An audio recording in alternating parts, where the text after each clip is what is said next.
यह कहानी केवल मनोरंजन के उद्देश्य से क्रिएटिव दुनिया द्वारा प्रस्तुत की गई है। इसमें वर्णित सभी पात्र घटनाएं परिस्थितियां पूरी तरह से लेखक की कल्पना पर आधारित है। इनका किसी भी वास्तविक व्यक्ति स्थान घटनाएं या संस्था से पूरी तरह से संबंध नहीं है। यह समानता बस संयोगवश प्रतीत होती है, तो कृपया इसे मात्र एक संयोग ही समझे। इस कहानी में 18+ सामग्री वयस्क विषय वस्तु शामिल हो सकती है, जो केवल 18+ दर्शकों के लिए उपयुक्त है। ओफ! अर्जुन जोर से जमीन पर आ गिरा। वो पहाड़ियों से लुढ़कता चला गया, जब तक कि आखिर में उसका चेहरा एक पत्थर की चट्टान से जा टकराया।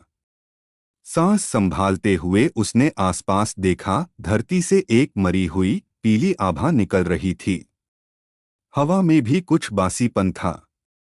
उसने गहरी सांस ली और धीमे से बोला, कमाल का नजारा है। एक आंसू उसके गाल पर लुढ़क गया। जमीन से उठते हुए उसने अपने कवच का धूल झाड़ा और सिस्टम को फिर से आजमाया। अब जब वो उस शून्य से बाहर आ गया था, उम्मीद थी कि शायद सिस्टम फिर से काम करे। स्टैट त्रुटि। कृपया उसने सिर पकड़ लिया, जैसे किसी ने मस्तिष्क में बम फोड़ दिया हो। तीव्र दर्द से आंखों के सामने अंधेरा छा गया, लेकिन धीरे धीरे वो संभला। ये क्या था? सिस्टम के आने के बाद से कभी जुकाम तक नहीं हुआ, और अब ऐसा सिरदर्द। उसने खुद से कहा, मेरी धैर्य और जीवन शक्ति इतनी है कि ये दर्द कुछ नहीं कर सकेगा।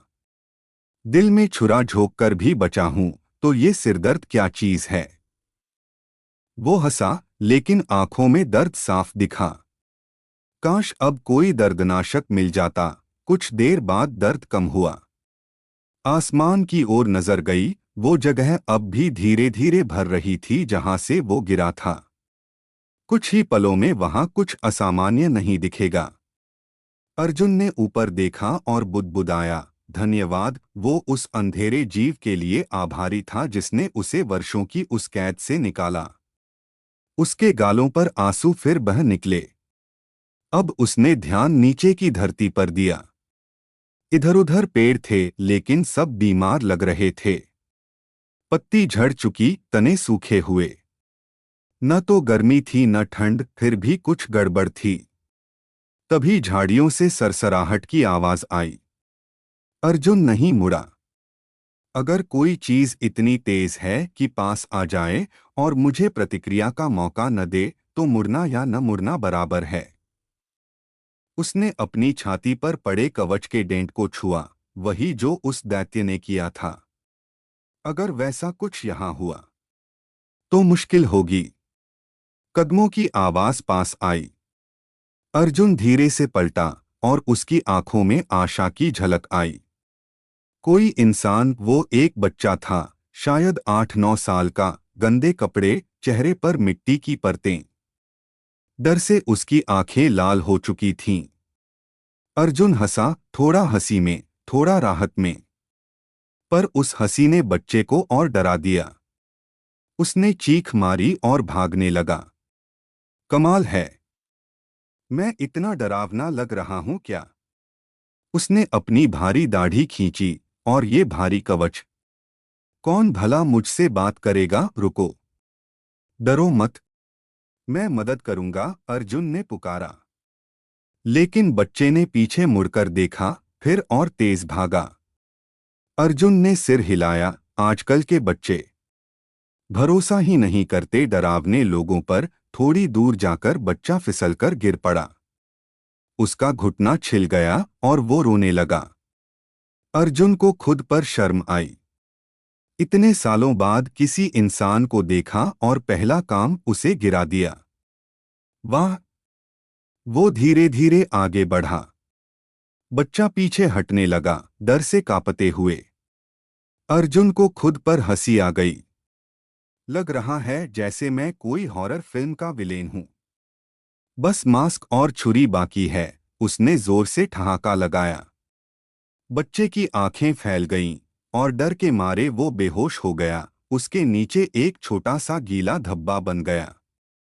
अर्जुन ने माथा पकड़ा। वह अर्जुन पहला इंसान दिखा और तूने उसे डराकर पेशाब करवा दिया। कमाल का स्वागत। सावधानी से उसने बच्चे को उठाया, कपड़ों पर हाथ न लगे इसका ध्यान रखते हुए, और उसी चट्टान के पास ले आया जहां वो पहले टकराया था। अब तो लग रहा है किसी राक्षस ने शिकार पकड़ा है, उसने खुद से कहा।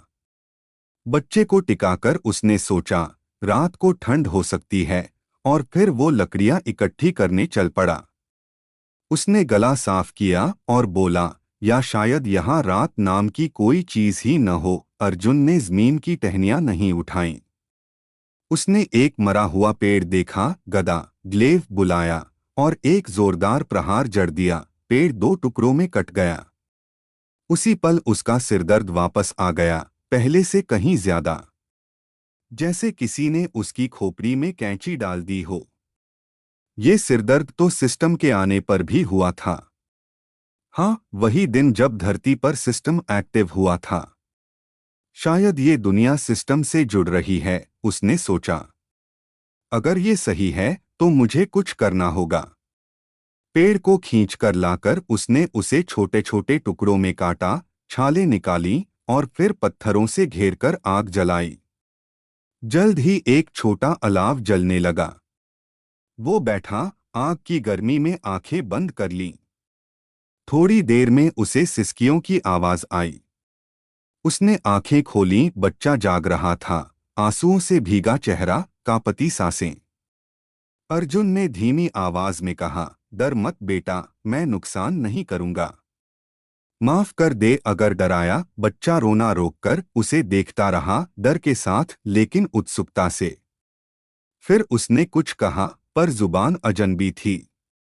अर्जुन कुछ कहने ही वाला था कि अचानक सिस्टम की नीली रोशनी उसके सामने झिलमिलाई। नई भाषा पहचानी गई। अनुवाद। सिस्टम में बाधा का पता चला। बाहरी सिस्टम सक्रिय है, खतरे का उन्मूलन हो रहा है। क्या? अर्जुन चिल्लाया, और सब कुछ फिर से कालेपन में डूब गया। अभी क्या हुआ? थॉमस हक्का बक्का होकर देख रहा था। बस कुछ क्षण पहले वो उस डरावने आदमी से बात कर रहा था, जो अब उसे राक्षस नहीं, इंसान लग रहा था, कि तभी आदमी एक जोरदार चीख मारकर जमीन पर गिर गया। उसका भारी कवच धूल उड़ाते हुए जमीन से टकराया। जिज्ञासा डर पर भारी पड़ी, और थॉमस धीरे धीरे उसकी ओर झांकने बढ़ा। लेकिन पास पहुंचते ही डर जीता, वो पीछे हट गया। मैं ये क्या कर रहा हूं? कुछ घंटे पहले तो ये मुझे पीछा कर रहा था। अगर फिर उठकर हमला कर दे तो? थॉमस वापस उसी पत्थर के पास आ बैठा जहां वो पहले छिपा था। नीचे देखा, उसकी पतलून भीगी हुई थी। उसने चेहरा दोनों हथेलियों में छिपा लिया। अविश्वसनीय। मैं डर के मारे पेशाब कर गया था। शर्म, डर और भूख की मिलीजुली भावना में वो फूट पड़ा। काश मैंने समूह के साथ ही रहना चुना होता।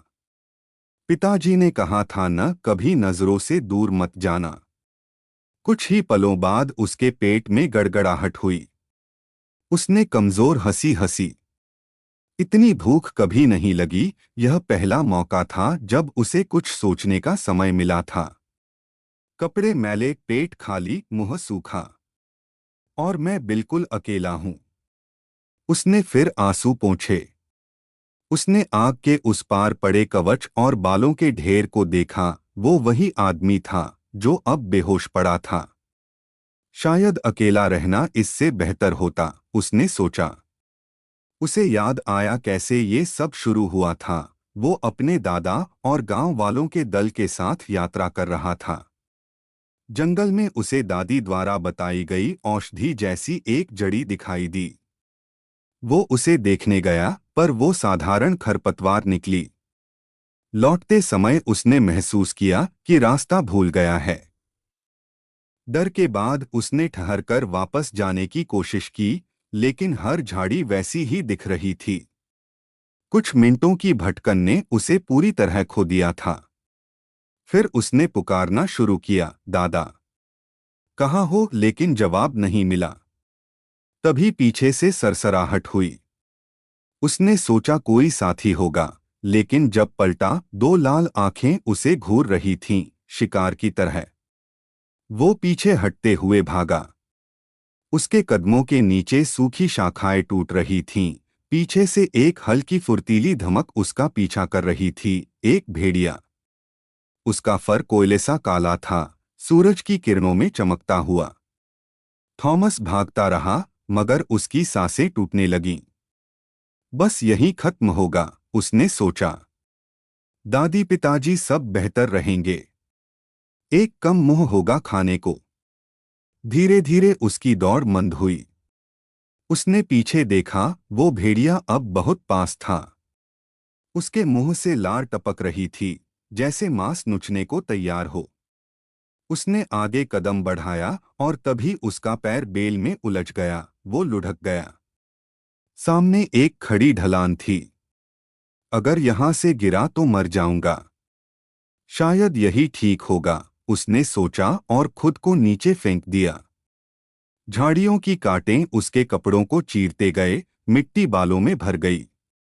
आखिर वो नीचे पहुंचा, अद्भुत रूप से जिंदा। उसने ऊपर देखा, वो लाल आंखें अब भी थीं, पर धीरे धीरे पीछे हटने लगीं। भेड़िया चला गया। मैं जिंदा हूं, उसने फुसफुसाया। अकेला पर जिंदा। उसने आसपास देखा, एक तरफ पहाड़ी थी, एक और सूखे पेड़, और आगे मैदान जैसा रास्ता। उसने मन की सुनी, आगे बढ़ चला। कई घंटे तक धीरे धीरे चलता रहा। शाम ढली और अंधेरा छा गया। एक झाड़ी में छिपकर रात काटी। नींद नहीं आई, जंगल की आवाजें, ठंड और डर ने जागे रखा। अगले दिन उम्मीद के साथ आगे बढ़ा, पर फिर रात आ गई। तीसरा दिन आया और वो तेजी से चलने लगा। अब कुछ भी देख लूं, इंसान या प्रेत, फर्क नहीं पड़ता। दूर उसे एक आकृति दिखी, मानव जैसी। शायद कोई इंसान। उसने फिर चलना तेज किया। करीब पहुंचकर देखा, काले कवच वाला एक विशाल आदमी सिर ऊपर करके आसमान देख रहा था। ये तो इंसान लगता है, उसने सोचा। बाल हैं, कवच है। गॉब्लिन नहीं हो सकता। थॉमस धीरे धीरे आगे बढ़ा। आदमी मुड़ा और उसे देखा। उसकी आंखें भारी थीं। फिर वो हंसा, एक गहरी, डरावनी हंसी। थॉमस की सांसें रुक गईं। राक्षस। ये राक्षस है। वो भागा। भेड़िया तो मुझे खा जाता, ये तो चमड़ी तक उधेड़ देगा। वो दौड़ता गया, भूखा, थका, घायल। पर उस दानव जैसी हंसी पीछे आती रही। अर्जुन ने कुछ पुकारा, लेकिन थॉमस ने उसे समझा नहीं। वो गिर पड़ा। जब नजर उठाई, अर्जुन उसका ऊपर खड़ा था। उसने फिर वही भारी हंसी छोड़ी। थॉमस की आंखें पलटीं और वो बेहोश हो गया। अब कुछ घंटे बाद वो फिर उसी जगह बैठा था, अर्जुन वहीं पड़ा था। अचानक जंगल में चीख गूंज उठी। वही लाल आंखें फिर चमकीं। भेड़िया। फिर से। उसने डर से चारों ओर देखा। बचने का कोई रास्ता नहीं था। उसकी नजर अर्जुन की देह पर गई, उसका कवच।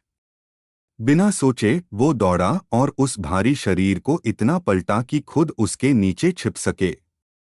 और तभी उसने उन लाल आंखों को छलांग लगाते देखा।